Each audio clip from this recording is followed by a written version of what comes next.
अस्सलाम वालेकुम स्टूडेंट्स, मैं हूं आपका फिजिक्स टीचर कमर मोहम्मद नबील और आप इस वक्त हैं नबील्स ऑर्बिट में। तो चलिए स्टार्ट करते हैं आज का topic.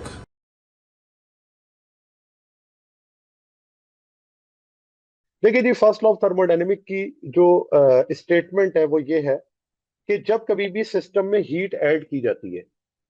First law of thermodynamic की स्टेटमेंट में लिखता हूं कि when heat is added to the system, heat is added to the system, it तो ये जो हीट होगी ये क्या करेगी? It utilises, it is utilised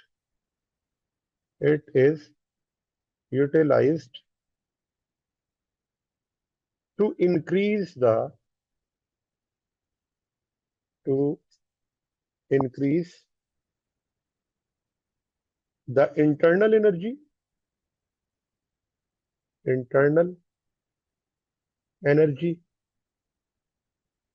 of the system and work done by the system, work done by systems। ठीक है जी। तो क्या है कि जब हीट ऐड की जाती है सिस्टम के अंदर तो वो यूटिलाइज होती है किस काम में? To increase the internal energy and work done by the system. और ये आपको इसकी स्टेटमेंट या इसकी इक्वेशन के अंदर भी नजर आएगा कि अगर आप देखें, मैंने एक तरफ क्या लिखा हुआ है, हीट, और वो है Q is equals to work done W, और इंटरनल एनर्जी इसे हम क्या कहते हैं? Delta U, change in internal energy. तो जब कभी भी हीट ऐड की जाती है सिस्टम के अंदर तो वो हीट सिस्टम के अंदर क्या करती है? Work done by the system और इंक्रीज इन इंटरनल एनर्जी कर देती है। अब यहाँ पर अगर आप देखें तो इसके अंदर ये सिस्टम आपको नजर आ रहा है, और इस सिस्टम को मैं रिप्रेजेंट करता हूं इस प्रोसेस के लिए कि फर्ज करें हम एक रेजरवायर ले लेते हैं जिसके ऊपर सिस्टम क्या रखा है, सिस्टम आपने प्लेस कर दिया। इस रेजरवायर को हम कहते हैं HTR, हॉट टेम्परेचर रेजरवायर। यानी कि ये यहाँ पर क्या कर रहा है? हीट सोर्स का काम कर रहा है। हीट सिस्टम को क्या करेगा? प्रोवाइड करेगा हीट सोर्स। ये हीट सोर्स जब सिस्टम को हीट प्रोवाइड करेगा तो ये हीट इस सिस्टम के अंदर ऐड हो जाएगी, जो है क्यू अमाउंट ऑफ हीट। और इससे आपके पास जो वर्क होगा वो वर्क इस सिस्टम को क्या करेगा? एक्सपेंड करेगा। मूवेबल पिस्टन है सिस्टम, जब एक्सपेंड होगा तो हम उसे क्या कहते हैं? Work done by the system. और ये हीट इसमें इंटरनल एनर्जी को भी क्या करेगी? इंक्रीज करेगी। तो अगर आप देखें इस जो इक्वेशन में मैंने बात लिखी, क्या इक्वेशन यही रिप्रेजेंट नहीं कर रही कि जब हीट सिस्टम में ऐड हो रही है तो इंटरनल एनर्जी बढ़ रही है, और इंटरनल एनर्जी के बढ़ने से जो आपके पास वर्क डन है वो इस सिस्टम के ऊपर हो रहा है, और जो कि वर्क डन एक्सपेंशन को रिप्रेजेंट करता है।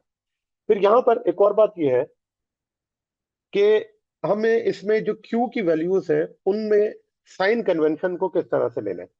तो देखें, अगर डेल्टा क्यू पॉजिटिव है इसका मतलब सिस्टम में हीट क्या हो रही है? ऐड हो रही है। तो मैं लिखता हूं हीट पॉजिटिव कब होगी? जब heat is added, heat is added.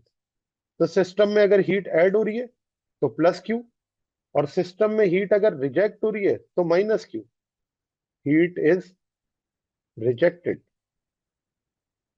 Heat is rejected. इसी तरह वर्क पॉजिटिव और नेगेटिव कब होगा? तो वर्क पॉजिटिव का मतलब और वर्क नेगेटिव का मतलब मैंने आपको बता दिया। वर्क बाय सिस्टम और वर्क ऑन सिस्टम क्या है? नेगेटिव है। वर्क ऑन द सिस्टम वो क्या है? नेगेटिव है। इसी तरह चेंज इन इंटरनल एनर्जी को कब पॉजिटिव लेना है, कब नेगेटिव? तो डेल्टा यू पॉजिटिव अगर है इसका मतलब increase in internal energy, increase in internal energy. ठीक है, एनर्जी। और अगर डेल्टा यू नेगेटिव है इसका मतलब decrease in internal energy, decrease in internal energy. ठीक है जी।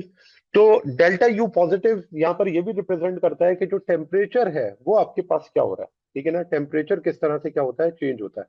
तो यहां पर मैं इस तरह भी लिख सकता हूं कि अगर डेल्टा यू पॉजिटिव है तो इसका मतलब डेल्टा टी भी क्या है? पॉजिटिव। और डेल्टा टी पॉजिटिव हो तो इसका मतलब increase in temperature, increase in temperature.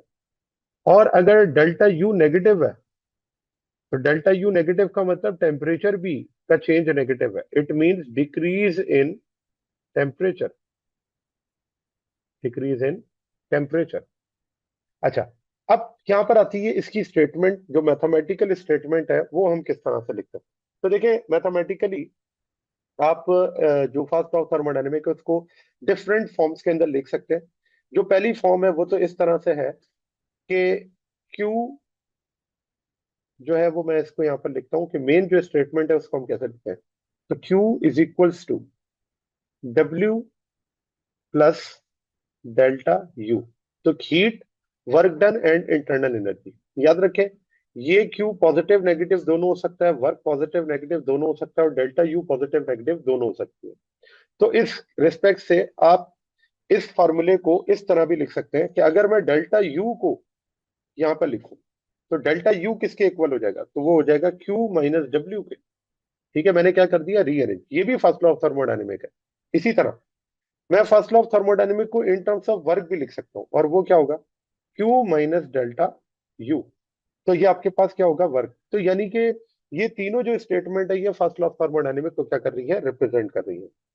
अब हम थर्मोडायनेमिक के अंदर डिफरेंट इसके जो प्रोसेसेस हैं उनको डिस्कस कर लेते हैं। और क्योंकि ये आपके पास चारों जो प्रोसेसेस हैं उनके अंदर कंपैरिजन भी बनता है, तो हम इनको एक साथ मिलाकर पढ़ते हैं ताकि आपको कंपैरिजन भी मिल जाए और बाकी चीजें जो हैं वो भी इसमें नजर आ जाए कि वर्क क्या होगा, इसकी ग्राफिकल रिप्रेजेंटेशन क्या होगी, इसके अंदर हीट कैपेसिटी जो है वो क्या होगी, वो सारी चीजें हम क्या कर लेंगे, डिस्कस। सबसे पहले अगर यहाँ पर बात करें कि जो आइसोथर्मल प्रोसेस है उसमें क्या कांस्टेंट होता है, एडियाबैटिक में क्या कांस्टेंट है, आइसोबैरिक में और आइसोकोरिक में क्या कांस्टेंट है।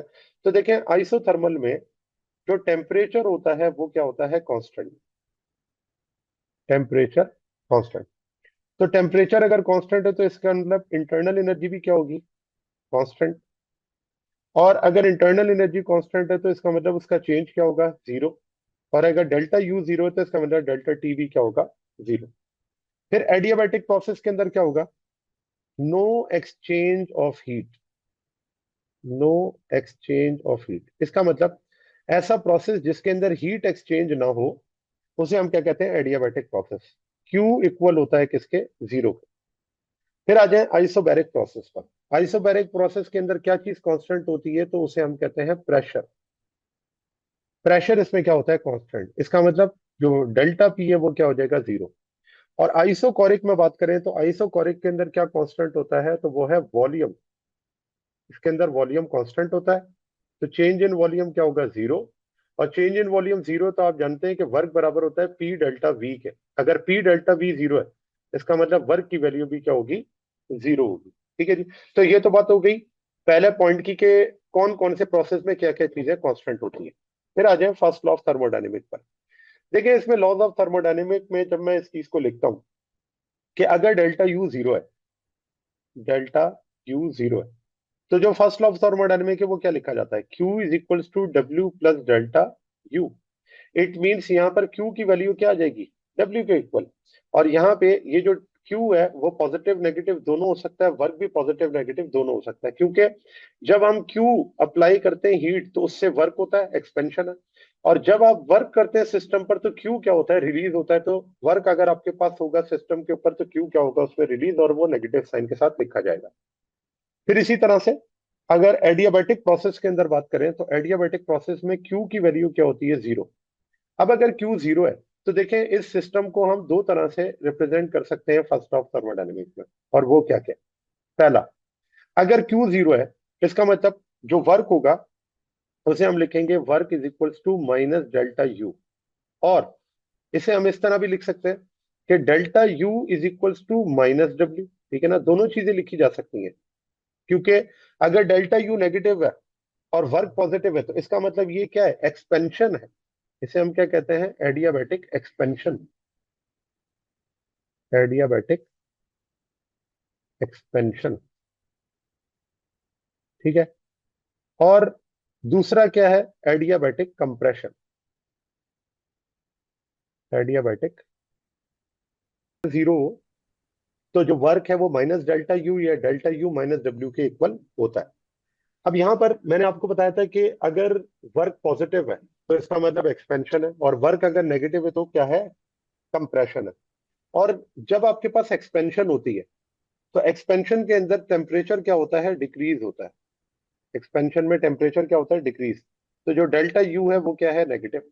और जब कंप्रेशन होती है तो वहां पर टेम्परेचर क्या होता है, इंक्रीज। और टेम्परेचर इंक्रीज होता है तो डेल्टा यू क्या होगा, पॉजिटिव होगा। ठीक है। अब आ जाए किसमें, थर्ड पर, आइसोबैरिक प्रोसेस। तो देखें आइसोबैरिक प्रोसेस के अंदर क्यू जो है वो इक्वल है किसके, डब्ल्यू प्लस डेल्टा यू के। और यहाँ पर जो वर्क है उसे हम क्या लिख सकते हैं, वर्क हमने अभी पढ़कर आए पी डेल्टा वी के इक्वल होता है, और इंटरनल एनर्जी डेल्टा यू। और पी डेल्टा वी को मैं क्या लिख सकता हूँ, N R delta T. Ideal gas equation हमने पढ़ी है ना, तो पी डेल्टा वी किसके इक्वल होता है, एन आर डेल्टा टी के। तो ये आपके पास है कांस्टेंट प्रेशर पर हीट। फिर आ जाए आइसोकोरिक। तो देखें आइसोकोरिक प्रोसेस के अंदर जो आपके पास डब्ल्यू है वो क्या है, जीरो। तो इसका मतलब ये है कि जब मैं फर्स्ट लॉ ऑफ थर्मोडायनेमिक लिखूंगा तो W plus delta you, work की वैल्यू जीरो है, तो क्यू इक्वल हो जाएगा किसके, चेंज इन इंटरनल एनर्जी के। तो यहाँ पर Q positive negative, change in internal energy positive negative. यहाँ पर भी वही बात है कि जब आप हीट अप्लाई करते हैं इंटरनल एनर्जी बढ़ती है, और जब इंटरनल एनर्जी कम होती है तो हीट क्या होती है, उसके अंदर से रिलीज हो रही होती है। ये रिलेशन आपके पास रिप्रेजेंट करता है पॉजिटिव। अगर क्यू है तो इंटरनल एनर्जी पॉजिटिव है, क्यू नेगेटिव है तो इंटरनल एनर्जी भी क्या है, नेगेटिव है। इसके बाद आ जाए इसकी ग्राफिकल रिप्रेजेंटेशन पर। देखें जो पीवी डायग्राम है उसके अंदर अगर आप देखें तो इसमें टेम्परेचर क्या है, कांस्टेंट है, और ये प्रोसेस स्लो होता है, ये स्लो एक्सपेंशन है। और वो क्या शो कर रहा है, जैसे जैसे वॉल्यूम बढ़ रहा है प्रेशर की वैल्यू क्या हो रही है, कम हो रही है। और इसी चीज को हमने लिखा था कि प्रेशर वॉल्यूम क्या होता है, कांस्टेंट होता है। और यहाँ पर कांस्टेंट कौन है, टेम्परेचर। टेम्परेचर क्या है, कांस्टेंट है। जबकि दूसरे प्रोसेस में देखें तो ये है रैपिड एक्सपेंशन। और रैपिड एक्सपेंशन क्या होता है, आइसो एडियाबैटिक। तो यहाँ पर भी वॉल्यूम बढ़ रहा है, प्रेशर कम हो रहा है, लेकिन ये प्रोसेस क्या है, फास्ट है। और इसे हम लिखते हैं PV gamma is equals to constant. याद रखें यहाँ पर टेम्परेचर की वैल्यू कांस्टेंट नहीं होती, यहाँ पर टेम्परेचर कांस्टेंट नहीं होता। फिर इसी तरह से आ जाए कि इस केस में आपको नजर आ रहा है प्रेशर की वैल्यू क्या है, कांस्टेंट है। तो जो वर्क होगा वो क्या होगा, मैक्सिमम होगा। और यहाँ पर थीटा की वैल्यू जीरो, इसका मतलब इसका कोई स्लोप नहीं है। और लास्ट में अगर आप देखें तो ये लाइन वॉल्यूम को रिप्रेजेंट कर रही है कि वॉल्यूम चेंज नहीं हो रहा, क्योंकि वॉल्यूम प्रेशर के क्या है, पैरेलल है। तो इस केस के अंदर कोई वर्क डन इसमें नहीं होगा, तो इसकी कोई एरिया जो होता है वो आपको नजर नहीं आता। जबकि यहाँ पर आप देखें कि जो वर्क है वो किसके इक्वल है, पी डेल्टा वी के, क्योंकि चेंज इन वॉल्यूम है, initial volume and final volume. तो ये जो इनिशियल वॉल्यूम और फाइनल वॉल्यूम है ये किसके इक्वल है, डेल्टा वी के इक्वल है। फिर आ जाए जी स्लोप पर। तो स्लोप में एक स्लोप है आपके पास नेगेटिव स्लोप, और दूसरा जिसको हम डिक्रीजिंग स्लोप से भी रिप्रेजेंट करते हैं। तो आप देखें कि जो आइसोथर्मल प्रोसेस है उसमें और एडियाबैटिक स्लोप दोनों के नेगेटिव स्लोप है। ये भी नेगेटिव स्लोप है और ये भी नेगेटिव स्लोप है। नेगेटिव स्लोप होने के साथ साथ दोनों डिक्रीजिंग स्लोप भी हैं। इसे भी हम कहते हैं ये डिक्रीजिंग स्लोप है, और इसे भी हम कहते हैं ये डिक्रीजिंग स्लोप है। ठीक है। जबकि ये स्लोप आपके पास क्या है, जीरो। आप देख सकते हैं यहाँ पर थीटा की वैल्यू क्या है, 0 डिग्री। इट मीन्स यहाँ पर कोई स्लोप मौजूद नहीं है।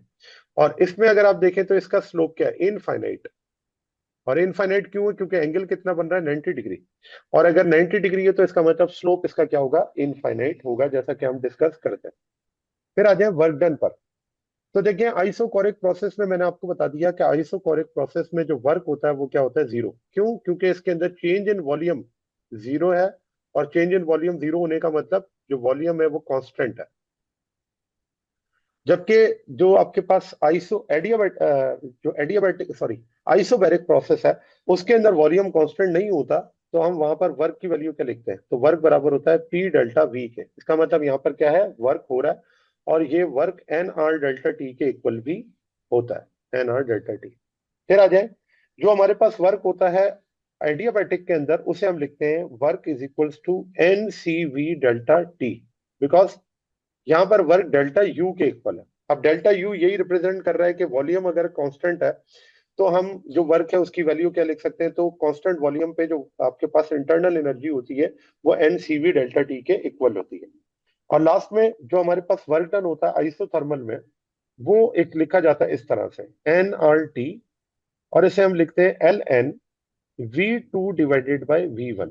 ये बुक के अंदर एज इट इज जो है आपका फार्मूला गिवन नहीं है वर्क का, लेकिन ये है कि हमारे पास जो V2 अपॉन V1 का रेशियो उसका नेचुरल लॉग ले और RT के साथ मल्टीप्लाई करें तो आपके पास क्या आ जाता है, वर्क आ जाता है। और ये निकलता कैसे है, ग्राफिकल रिप्रेजेंटेशन पे। फिर लास्ट में इसके अंदर जो पॉइंट है वो है स्पेसिफिक हीट का, क्योंकि स्पेसिफिक हीट का भी रोल होता है आपकी आइसोथर्मल ये फर्स्ट लॉ ऑफ थर्मोडायनेमिक्स में। तो देखिए जो स्पेसिफिक हीट होती है उसका फार्मूला होता है Q upon N delta T. तो आइसोथर्मल में टेम्परेचर तो आपके पास बढ़ता ही नहीं है, तो इसका मतलब ये है कि अगर टेम्परेचर का चेंज सेम है तो इसका मतलब यहाँ पर जो वैल्यू होगी वो क्या हो जाएगी, इन्फिनिटी, क्योंकि डेल्टा टी अगर जीरो है तो कोई भी चीज जीरो से डिवाइड होती है तो आंसर क्या आता है, इन्फिनिटी। जबकि अगर एडियाबैटिक में बात करें तो एडियाबैटिक में आप जानते हैं कि क्यू की वैल्यू क्या होती है, जीरो, और यहाँ क्यू जीरो है तो जो स्पेसिफिक हीट कैपेसिटी होगी वो भी क्या हो जाएगी, जीरो। कांस्टेंट प्रेशर पे स्पेसिफिक हीट कैपेसिटी का फार्मूला क्या होता है, तो वो होता है Q P divided by N delta T, और सी वी किसके इक्वल होगा, तो इसे हम लिखते हैं Q V divided by N delta T. याद रखें कि जो क्यू पी होता है वो ग्रेटर होता है किससे, क्यू सी से। इसी वजह से specific heat constant pressure greater होता है स्पेसिफिक हीट कांस्टेंट वॉल्यूम से। ठीक है, इस चीज को मैं लिख दूं, ये है वॉल्यूम। तो स्पेसिफिक हीट कांस्टेंट वॉल्यूम से वो क्या होता है, ग्रेटर। उसकी वजह क्या है, उसकी वजह यही है कि वर्क डन जो होता है वो इसके अंदर प्रेशर वाले में हो रहा होता है। यहाँ पर अगर मैं बात करूं तो यहाँ पर वर्क की वैल्यू नॉन जीरो है, जबकि यहाँ पर वर्क क्या है, जीरो। इसी रीजन की वजह से जो स्पेसिफिक हीट होती है वो ग्रेटर होती है किसके अंदर, एट कांस्टेंट प्रेशर पे as compare to at constant volume. तो this is all about first law of thermodynamic, जो कि बड़ा इंपॉर्टेंट आपके पास जो होता है वो टॉपिक होता है पेपर के अंदर। इससे related numerical based question, theoretical based question जो है वो पूछे जाते हैं। ठीक है जी। तो जी स्टूडेंट्स, तो ये था आज का हमारा टॉपिक। उम्मीद है आपको टॉपिक समझ आया होगा। अगर आप नबील्स ऑर्बिट में रहना चाहते हैं तो सब्सक्राइब करें और नई आने वाली वीडियोस के लिए बेल आइकन प्रेस करें। Thank you very much. अल्लाह हाफिज़।